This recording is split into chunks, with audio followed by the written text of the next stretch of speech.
Listen, I had served for 25 years. I tried to leave at the end of 2014, but Eric Cantor, the majority leader, had lost his election in the middle of 2014. And frankly, I wasn't going to leave my team without a leader. And I didn't have one of my leaders ready to step up and do this job. But it was time for me to go. And I can tell you, I wouldn't change anything about when I left or how I left. And every day when I turn on the news, I am so thankful that I am not there. But I turned my job over to a guy named Paul Ryan, who is a terrific father. He's a terrific husband, a great legislator, smart guy, and well-liked by members on both sides of the aisle. A guy who 26 years ago this moment was putting yard signs up for me in my first race for Congress while he was a student at Miami University in Ohio. And so I've known Paul Ryan for a long time. And frankly, I think he'll do a marvelous job on our behalf.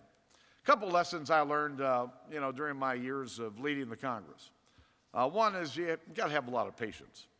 Luckily for me, I inherited tons of patience from my parents, who, having 12 of us in a small house, were the calmest people I've ever met.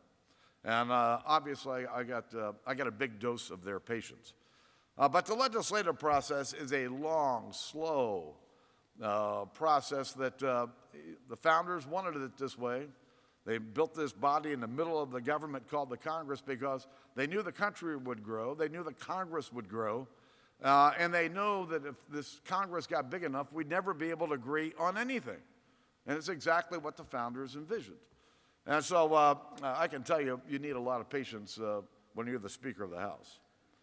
Secondly, you've got to be honest with yourself. I've described the speakership as one of the loneliest places in Washington. The president would probably say the same thing. Because when all the conversations are over, all the debates are finished, somebody has to decide. And, I decided a long time ago that once I was gone, nobody was really going to care about what I decided other than me. And I had to live with those decisions. And so I thought, well, it's real simple. And I decided this when I first got into elective office. I was the one who was going to have to live with those decisions. So why not just do the right thing? And I can tell you that over my years in the Congress, I just try to do the right thing for the country every single day.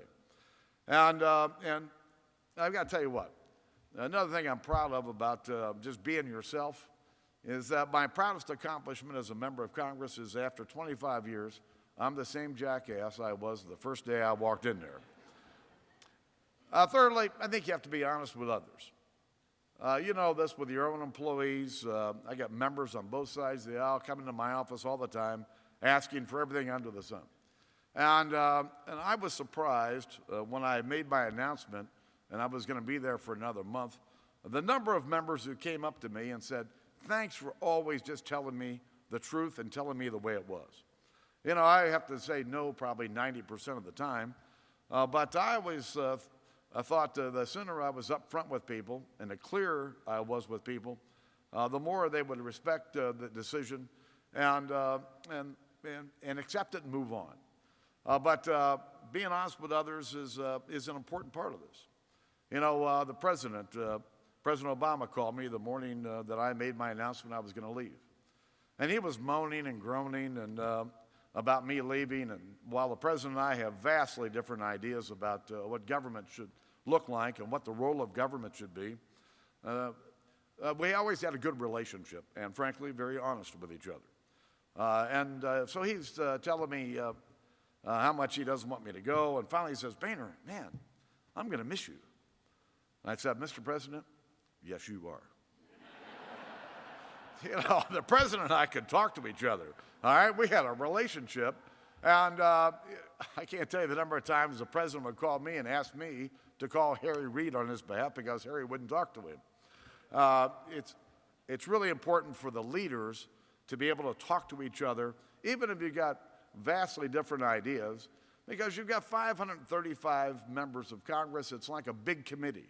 And nothing would ever happen if the leaders weren't able to orchestrate some things, talk to each other, and get things finished on behalf of the American people. Lastly, in terms of lessons I learned, be humble. It was never about me, and I never wanted it to be about me.